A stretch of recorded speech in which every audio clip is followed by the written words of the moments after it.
Imaginem só a seguinte situação.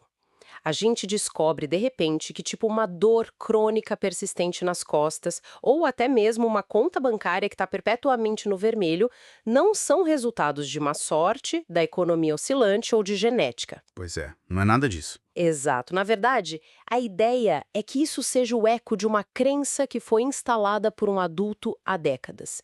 E, assim, essa é a premissa de um dos textos mais provocativos que compõem a nossa imersão profunda de hoje. Com certeza. A nossa missão aqui é realizar uma verdadeira auditoria, mas não com planilhas financeiras ou esvaziando caixas velhas na garagem. A gente vai inspecionar o nosso estoque invisível de regras e crenças que operam silenciosamente no cérebro de cada um de nós. Eu confesso que estou super intrigada. E o material que a gente vai dissecar hoje engloba os excertos centrais daquele livro famosíssimo, O Você Pode Curar Sua Vida, da Louise L. Hay.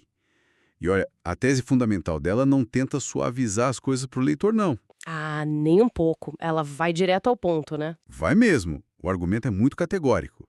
Ela diz que toda e qualquer experiência humana, e isso inclui doenças físicas severas, crises profissionais, desastres financeiros, tudo isso tem origem exclusiva em padrões de pensamento que estão cristalizados no nosso subconsciente. Caramba! Sim, o desafio que a gente vai encarar aqui é justamente entender essa mecânica, como a mente constrói o mundo exterior.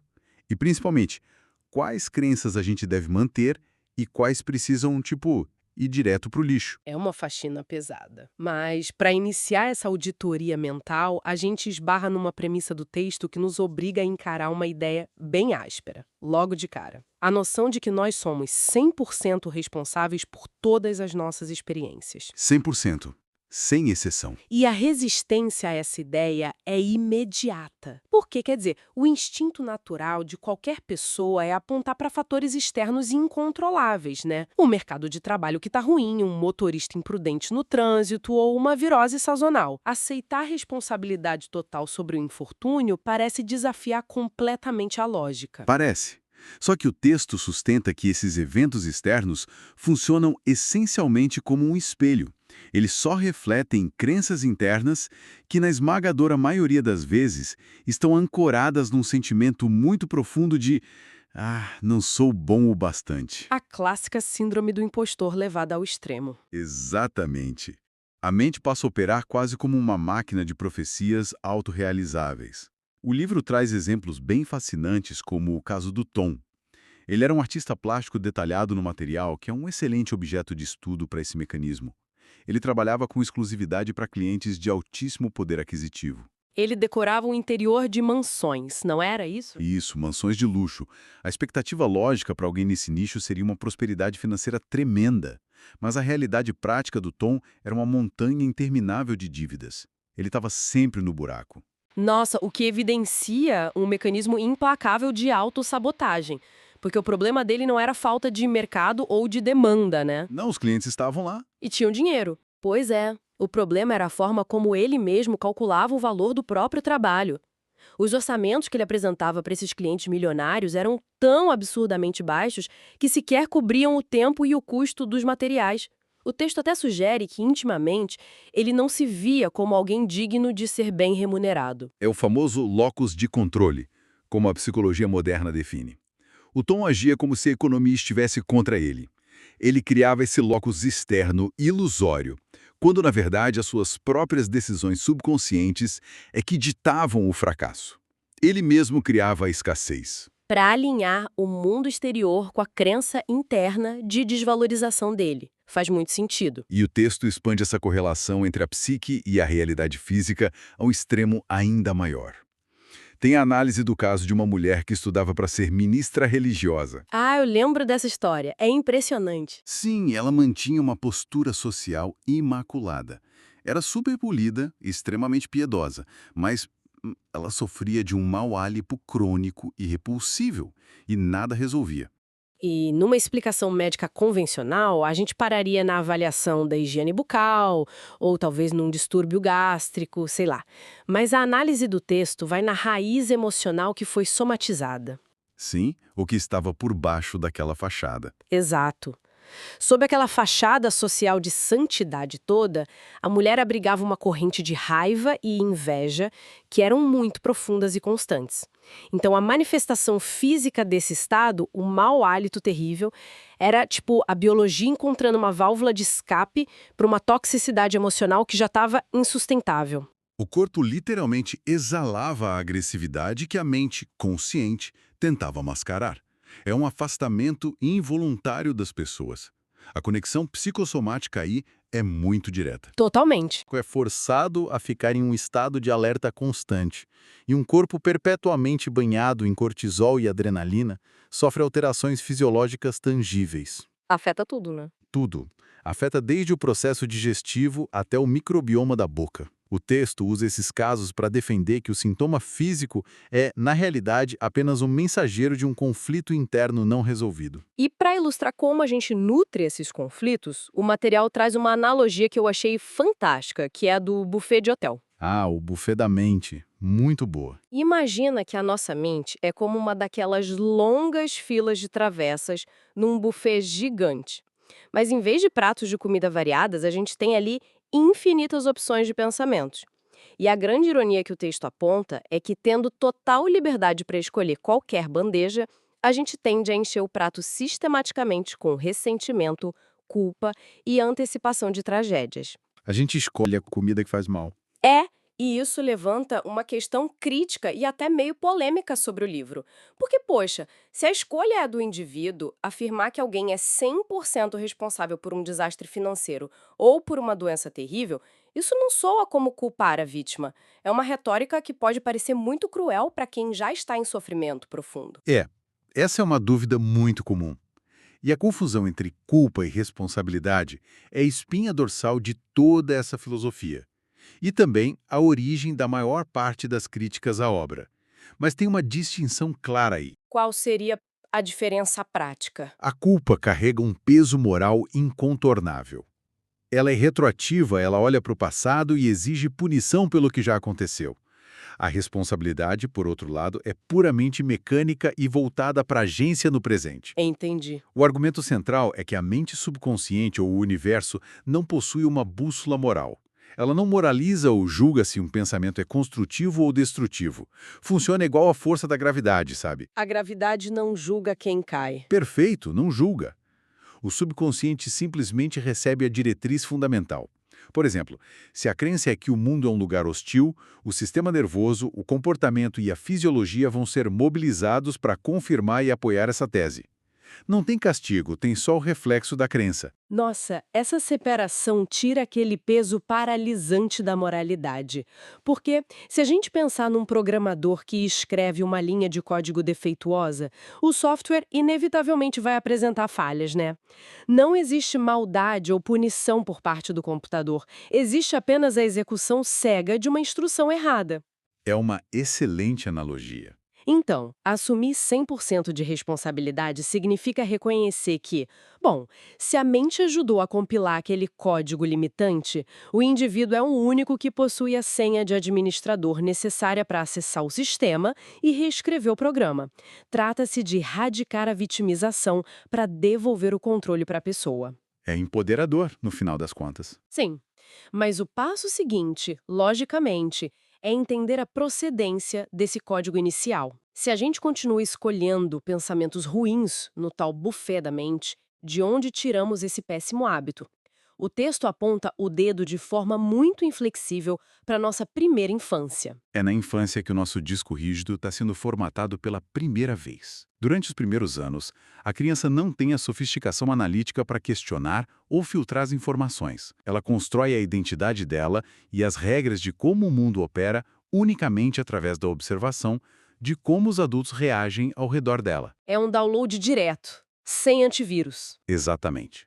A neurociência mostra que esses primeiros circuitos neurais criam aquele modo padrão de operação do nosso cérebro. A gente aprende assim a enxergar através dos olhos deles. E a imagem que o texto evoca para ilustrar essa absorção sem filtros é super poderosa, mas chega a ser perturbadora. Eles pedem para a gente imaginar uma criança de 3 anos colocada no meio de uma sala. Uma criança de 3 anos é muito frágil. Muito. Aí imagina se vários adultos entrarem na sala e começarem a gritar com ela, apontar o dedo, chamá-la de burra, inútil, criticar cada movimento. A reação biológica imediata dessa criança é o terror absoluto. Sim, ela vai tentar se defender. Ela pode se encolher no chão, em modo de submissão total, ou entrar em pânico e começar a destruir tudo ao redor num ataque de fúria. Mas, num contraste muito forte, se essa mesma criança for elogiada, amada, incentivada a explorar mesmo quando comete erros, o potencial dela não tem limites.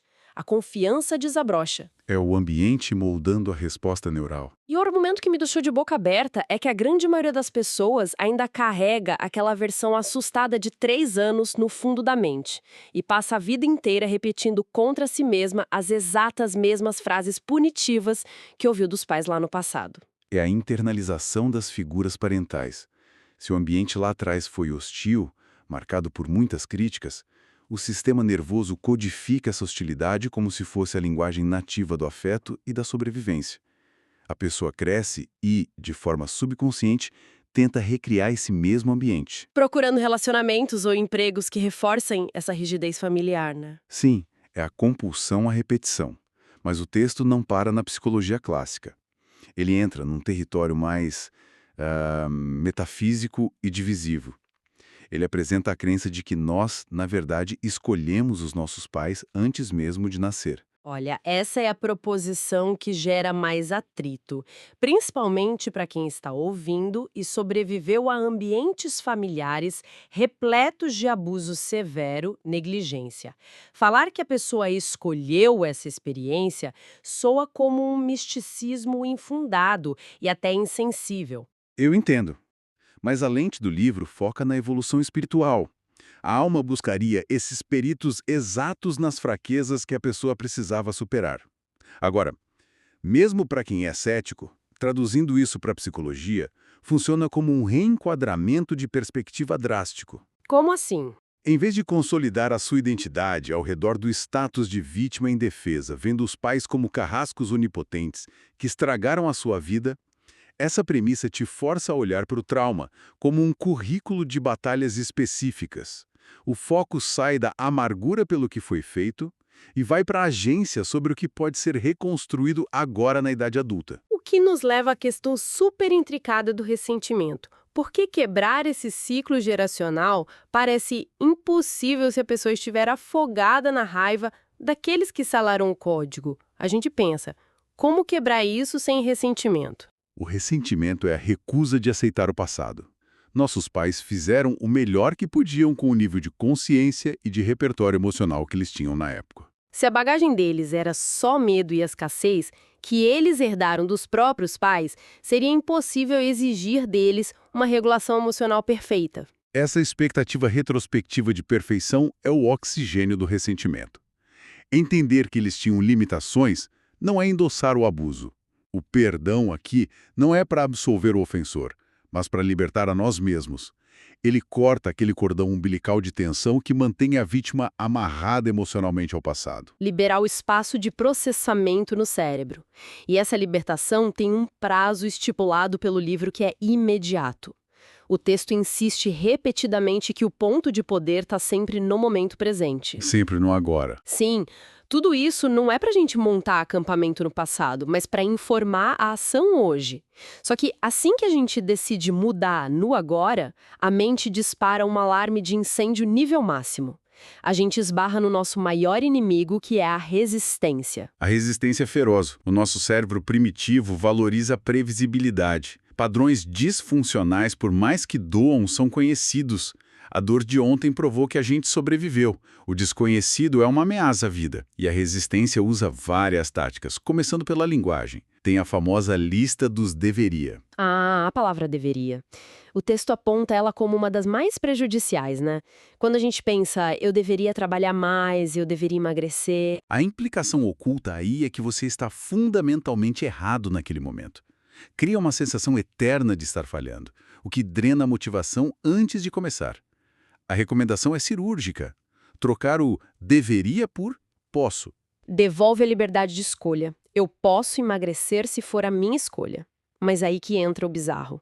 Quando a gente usa o posso e tenta mudar, o subconsciente resiste de formas absurdas, físicas inclusive.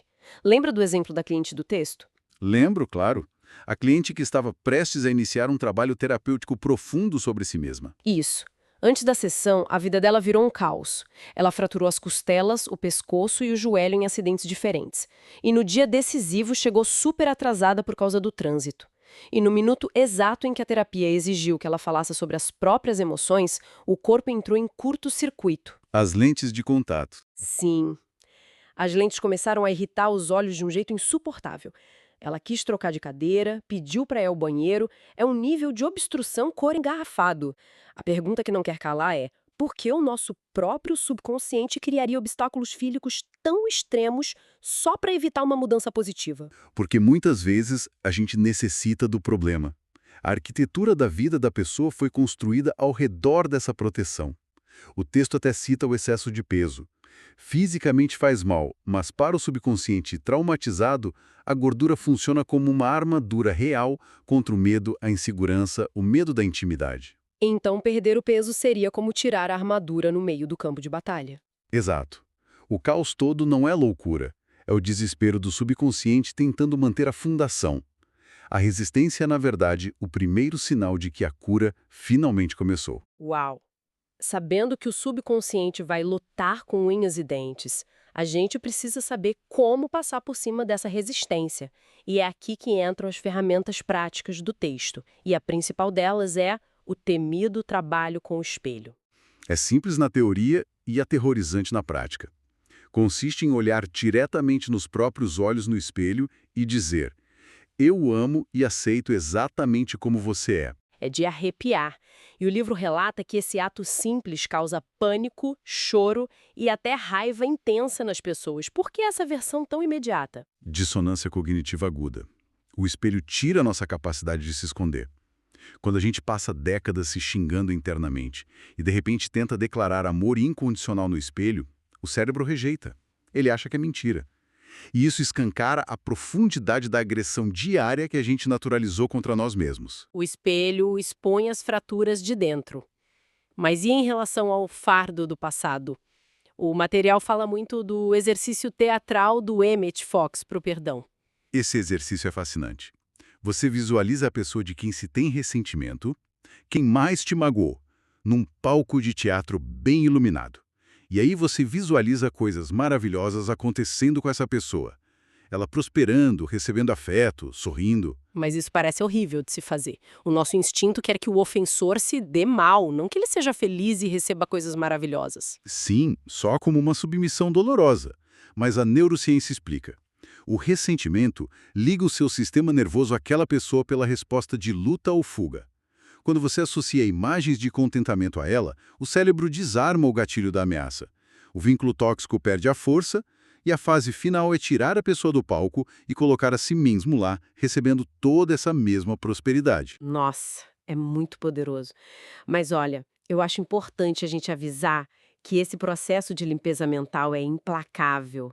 E o texto usa a analogia da assadeira do peru de Natal, que é perfeita. A assadeira suja. Isso. Depois da ceia, a panela fica coberta de gordura endurecida, crostas queimadas.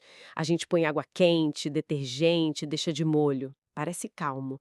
Mas a hora que a gente pega a esponja e começa a raspar, A panela fica com uma aparência pavorosa. fica. A sujeira toda se solta, a água vira um lodo nojento, cheio de pedaços carbonizados boiando.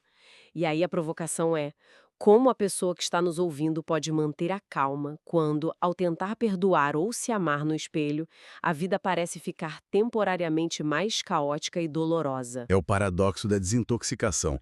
A sujeira subindo à superfície não é um fracasso. É a sujeira finalmente desgrudando do fundo.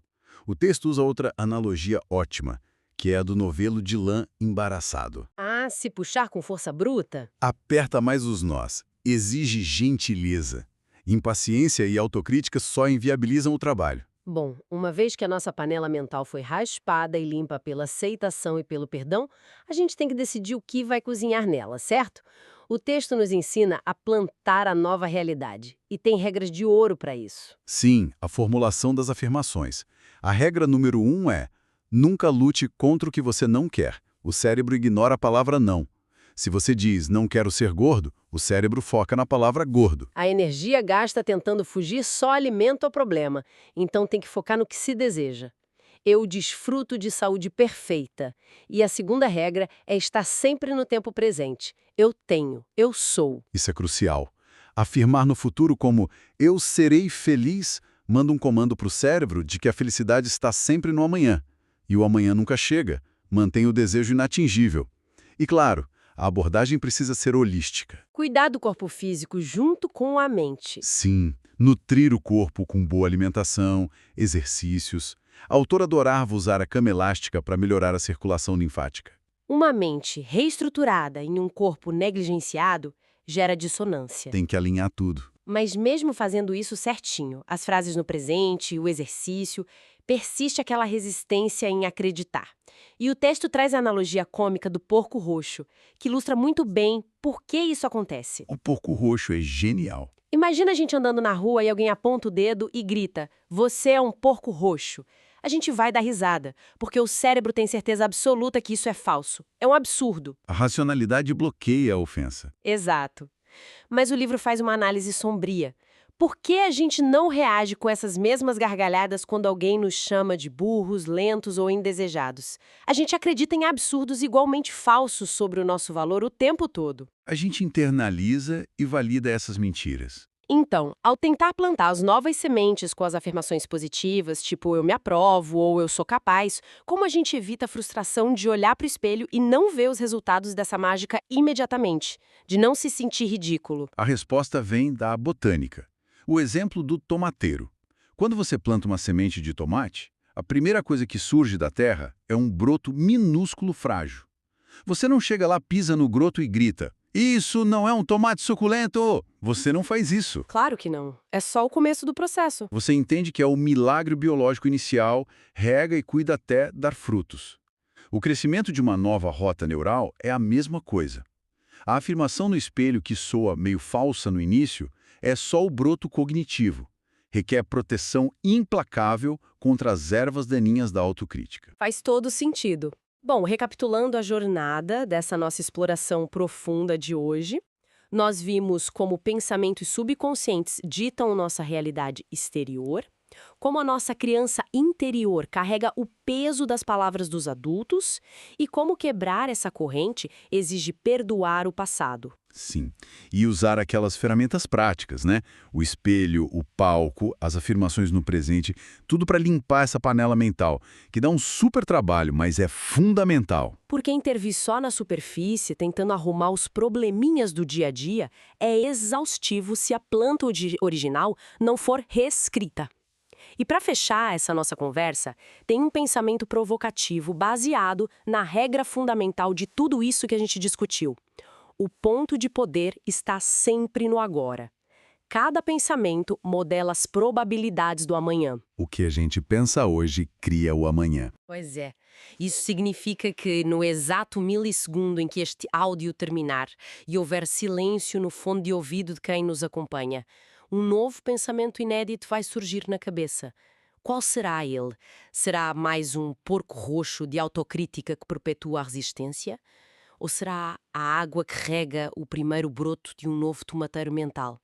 A escolha, neste exato milissegundo subsequente, pertence inteiramente a cada um que nos escuta.